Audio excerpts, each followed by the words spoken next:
भैरव मंदिर को मिली अस्थायी भूमि, दो भाइयों ने पिता की इच्छा पूरी कर दान किए 6 कट्ठा जमीन। सिलचर मेडिकल रोड स्थित बैकुंठ लेन में पिछले 35 वर्षों से अस्थायी रूप से स्थापित भैरव मंदिर को अब अस्थायी रूप मिल गया है। स्वर्गीय पवित्र कुमार दास की इच्छा के अनुसार उनके 2 पुत्रों परनत कुमार दास और सन्नत कुमार दास ने मंदिर के नाम 6 कट्ठा जमीन दान दी। रविवार को नई मंदिर समिति का गठन कर जमीन की कागजात मंदिर को सौंपे गए।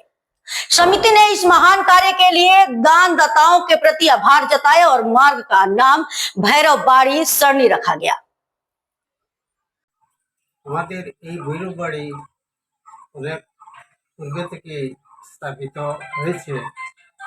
আমার বাবা স্বর্গীয় পবিত্র কুমার দাস উনি বলে গিয়েছেন যে আমাদের এই ভৈরব বাড়ি 10 জনের দেওয়ার জন্য।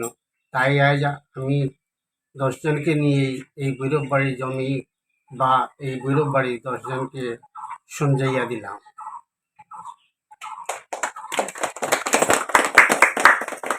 না, আমি তো অনেক আনন্দ করি আর যে ঠাকুরের কাজ বা এই ভৈরব বাড়ির পূজা পালি হোক, গান কীর্তন হোক, দেশে দেশে সবই আইয়া আনন্দ উপভোগ করুন, ওটাই আমি চাই।